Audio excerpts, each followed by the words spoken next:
queria que a doutora falasse sobre o tema das prerrogativas, essa resposta rápida e assertiva que a ordem vem trazendo para a gente. Com certeza, acho que prerrogativas talvez seja o coração mesmo de toda atividade da ordem, né? Porque no final do dia o que a gente precisa fazer é defender o advogado, é proteger o advogado no exercício profissional dele. Então a gente queria também melhorar muito a prestação do serviço da nossa comissão de prerrogativas e tentamos fazer isso através de várias ações, né? Todas elas dentro de uma lógica que a gente chama de reação imediata e tolerância zero. Então, o que é esse programa Reação Imediata e Tolerância Zero? Tolerância zero significa que a gente não pode normalizar o desrespeito à advocacia, né? Eu ouvia muitas vezes isso, mas o advogado, temos um caso aí recente em que o advogado foi chamado de moleque. O advogado foi chamado de moleque por um juiz. Bom, e aí a audiência seguiu. E aí esse juiz, inclusive, justificou, Jorge, pra você ver como tem argumento para tudo, né? Que moleque era no sentido de que ele era muito jovem, de que ele era novo. Pelo amor de Deus, né? Isso é fazer uma desfeita com a nossa inteligência, né? Sim. É claro que é algo demeritório, né? Você chamar alguém de moleque não é chamar alguém de jovem, quando é um adulto e que é um advogado, não é um moleque, que não é um moleque. Bom, eu tô só dando esse exemplo, porque esse tipo de situação, alguns entendiam, mas isso é normal, isso é aquele entreveiro, é o calor. Não, porque se eu chamar o juiz de moleque, eu saio presa por desacato. Então, assim, a recíproca tem que ser verdadeira. Então, uma coisa é a gente endurecer, eu não digo ser radical, eu não digo ser injusto, mas a gente endurecer, né, em exigir respeito. Não dá para ficar aceitando, porque é aquela brecha que vai criando aquela cultura de que a advocacia não é respeitada. Então, tolerância zero é isso. E reação imediata quer dizer que a prerrogativa tem que agir rápido. Não adianta, a gente fez recentemente desagravos, um bocado de desagravos que estavam parados há 6, 7 anos. Agora você imagina, a justiça tardia não é justiça, imagina teve 8 anos. Isso é uma vergonha total. Então, para melhorar essa celeridade, o que a gente fez foi, primeiro, informatizar tudo. Aliás, informatização foi um ponto muito importante aqui da nossa gestão, né? Muito capitaneado também pelo Léo, né? Que tem essa visão moderna, tem essa visão pragmática. Então, do mesmo jeito que informatizamos a certidão da CAGE, informatizamos processos do TED, informatizamos também prerrogativas. Então, hoje, quando se faz um pedido de assistência, você faz um pedido de assistência pelo próprio site, que você consegue acessar do seu celular. Sim. Abre um formulário, você encontra ali um botãozinho, quero acessar prerrogativas. Nesse formulário você consegue descrever todo o fato violador que você acabou de sofrer e consegue inclusive fazer upload de vídeo ou fotografia. Então imagina que você passou ali por uma audiência, você gravou, você consegue fazer o upload ali do vídeo no próprio formulário, isso já vai para a comissão de prerrogativa, isso é despachado de forma imediata e aí a comissão de prerrogativa já vai encaminhar o que você quer um desagravo, o que você quer um pedido de assistência, o que você precisa é um mandado de segurança. Enfim, né, isso já é distribuído. Nós estamos fazendo agora para terminar a gestão, do mesmo jeito que o Jorge queria terminar, né, a gestão dele zerando aí o prazo de as certidões devolvidas. A gente queria zerar os desagravos, então a gente vai fazer todos os desagravos que já haviam sido concedidos e estavam pendentes. Nós vamos terminar a gestão tendo zerado o procedimento de desagravos e dando muito mais celeridade. Agora, o desagravo que entra, ele é julgado no mesmo ano, não tem sentido virar um ano para julgar um procedimento de desagravo ou para fazer um pedido de prestação de assistência. E dentro dessa lógica de uma prerrogativa mais eficiente, né, mais combativa, uma das coisas que a gente percebeu, eu sou criminalista.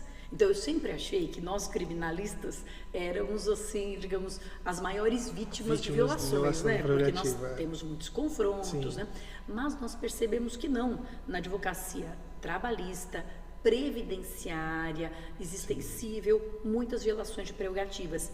E praticamente 50% dos pedidos que vinham a nós de assistência na comissão de prerrogativas eram relacionados a uma prerrogativa muito importante, que são os nossos honorários. Sim. Era uma questão de aviltamento de honorários, por exemplo, do Tribunal de Justiça, que não respeita o artigo 85 do Código de Processo Civil, que prevê os honorários de 10% a 20% do valor da causa. Então, os juízes que acham que o advogado está ganhando demais, não é? Porque na ótica deles o advogado não pode ganhar muito, estavam ganhando demais, iam lá e fixavam honorários muito abaixo dos 10% por equidade, né, violando o Código de Processo Civil. Então, para tratar especificamente dessa questão de honorários, nós criamos dentro da Comissão de Prerrogativas um órgão específico que chama Procuradoria de Honorários. Então, a Procuradoria de Honorários é um órgão específico que está debaixo do guarda-chuva da Comissão de Prerrogativas, que é presidida pelo nosso querido e super combativo Luiz Fernando Pacheco, né, nosso querido amigo, que é um presidente assim muito, muito presente, a gente se fala praticamente todo dia, e ele criou essa Procuradoria de Honorários. Então, quando chega ali na Prerrogativas uma demanda de honorários, vai direto para esse órgão, já tem o procurador de honorários, que muitas vezes esse tipo de violação vai exigir que a gente faça um mandado de segurança ou um recurso especial, que a gente entre na causa para defender ali os honorários do advogado. E para dar maior celeridade para isso, foi criada a Procuradoria. Como disse o Jorge, sempre tem muito mais para melhorar, né?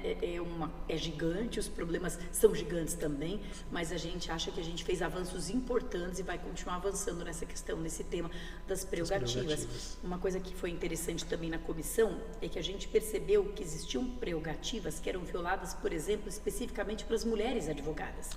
Então, existe uma vice-presidência específica de prerrogativas para as mulheres advogadas, porque muitas vezes aquele homem não entende que aquilo é uma violação de prerrogativa, né? Que a mulher tem que ali tirar o sutiã na hora de entrar no CDP, isso é uma coisa que os homens não passam, mas que é uma violação de prerrogativa.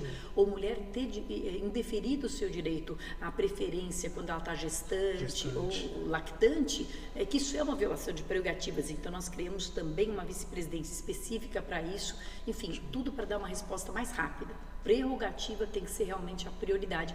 Porque se o advogado é a defesa do cidadão, a prerrogativa é a defesa do advogado. São os advogados dos advogados. Eu acho que é uma das coisas mais bonitas que a Ordem faz, é a comissão de prerrogativas. E ela tem que estar assim, ali, tinindo, tem que estar muito eficiente. Muito bom. Eu queria dar só um feedback em relação a isso.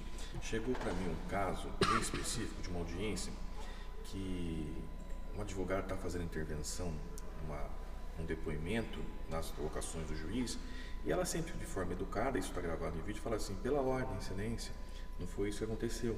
Pela ordem, excelência, não é isso que o vídeo está mostrando, que era de uma agressão de uma mulher vítima de violência doméstica. Pela ordem, excelência. Esse juiz pegou e falou assim, que pela ordem não é cheque em branco, e ele não ia aceitar nenhuma vez, mas que ela falasse pela ordem. Que pela ordem aqui não é cheque em branco, e não vai falar, e acabou, e começou aquela conversa, ela falou que da vez eu vou falar pela ordem, depois de terem batido bastante boca, vamos dizer assim, o processo continuou, e essa advogada me procurou, eu falei, faça a representação, ela pegou, fez a representação contra o juiz, e na representação ela deixou bem claro, inclusive tem alguns aspectos novos em relação a isso, que o velador de prerrogativa, vamos dizer assim de forma, depois que ele pegar e ter uma decisão definitiva, ele não pode exercer a advocacia. É isso, ele não pode se inscrever. Ele fica no Cadastro Nacional de Velador de Prerrogativas.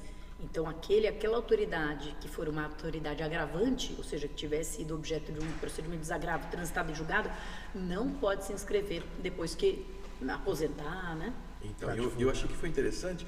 Aí ele apresentou a defesa. A defesa dele, ele pediu desculpa para a advogada, pediu desculpa que ele não sabia, mas acontece que essa desculpa não pode ser aceita, é claro, porque, pelo menos eu penso da seguinte forma, eu acho que mesmo se ela aceitar a desculpa, porque essa violação não foi uma violação advogada, foi uma violação a toda a classe, porque ela, se aceitar as desculpas deles e o processo encerrar, na próxima audiência ele vai pegar e falar que pela ordem não é cheque em branco e não vai acontecer. Mas eu queria falar porque isso foi muito rápido.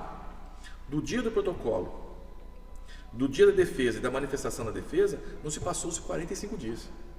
Nossa, foi rápido mesmo. Não se passou 45 dias. E não foi um caso específico, porque isso está acontecendo em todos, porque foram criadas as escolas de prerrogativa, eu acho que é importante também, né, Patrícia? Verdade. Você falou alguma coisa, escola de prerrogativa, que acabou passou pelo Estado inteiro, deixando um procedimento que todas as 21 regiões administrativas estão fazendo da mesma forma, então o negócio está caminhando rápido. Desagravo de 7 anos, nunca mais, não passa de 1 ano. Isso eu tenho certeza. É isso aí. Muitas considerações finais.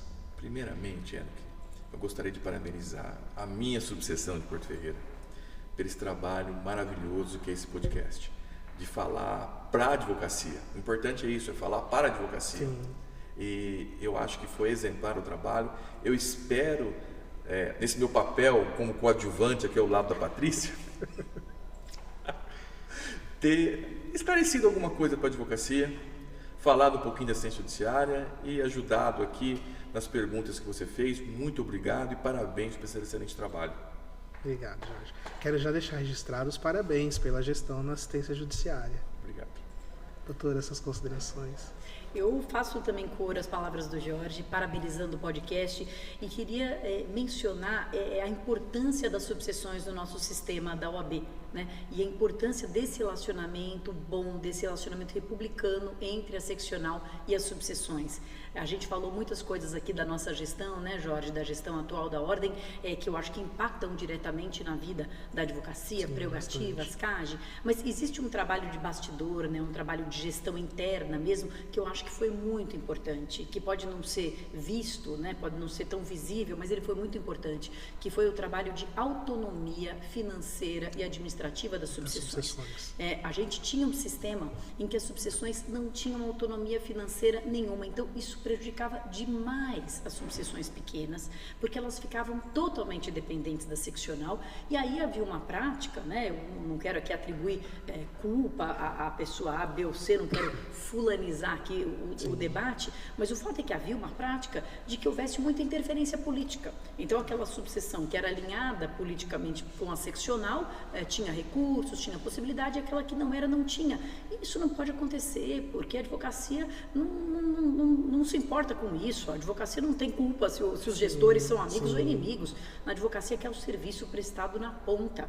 Então esse processo de autonomia financeira, de distribuição dos recursos entre as subseções, é um processo de democratização, é um processo de profissionalização da gestão mesmo. Isso significa que pouco importa quem esteja lá na seccional, né? O sistema que a gente implantou é um sistema que cada subseção não tem nada a ver com questão política, né? Tem os tamanhos, né? A subseção pequena, média e grande, né? Claro, de acordo com o número de inscritos, e ela tem uma determinada quantidade de recursos que ela pode gerir e que, portanto, ela pode fazê-lo autonomamente, e aqueles investimentos mais vultosos que precisar da seccional, também é um procedimento absolutamente objetivo, e eu quero aqui destacar o trabalho fenomenal realizado pela nossa secretária-geral, pela Daniela Magalhães, porque a Daniela, como secretária-geral, a secretária-geral é quem cuida de toda essa infraestrutura. A Daniela hoje está tocando no estado de São Paulo mais de 170 obras simultaneamente, de casas sendo reformadas e construídas, ela ali tocando todas essas obras com a maior eficiência. E esse sistema, então, criado, né, pela Dani, pelo Alexandre, pelo Léo, enfim, por todos nós da diretoria, faz com que cada subseção tenha os seus pedidos atendidos, porque afinal não é para subseção, é para advocacia, né? Então, reformar as casas, como aqui em Porto Ferreira, a gente está gravando esse podcast na nova área aqui de convivência. Também houve a reforma por conta desse trágico incidente, né, do incêndio, mas que houve a reforma. Todos os pleitos são atendidos com a maior celeridade, enfim, porque eu acho que isso reflete sim na ponta. Então, eu quero deixar aqui o meu carinho ao presidente Rui, a todos os presidentes de subseção, pelo trabalho hercúleo que eles realizam, pelo trabalho de doação que eles realizam, porque sem o trabalho das subseções, a OAB não faria absolutamente nada. É um trabalho coletivo, como já disse o Jorge várias vezes, e todos nós juntos a gente consegue fazer uma classe muito mais forte, muito mais respeitada. Era isso. Obrigado, doutora. Eu queria deixar registrado também os parabéns pela gestão, pela excelente gestão, e como advogado agradecer pelo trabalho realizado na OAB São Paulo. Muito obrigado. E agradecer a participação no podcast, doutora Patrícia, doutor Jorge, eu agradeço, e convidar os advogados a virem a participar do nosso podcast.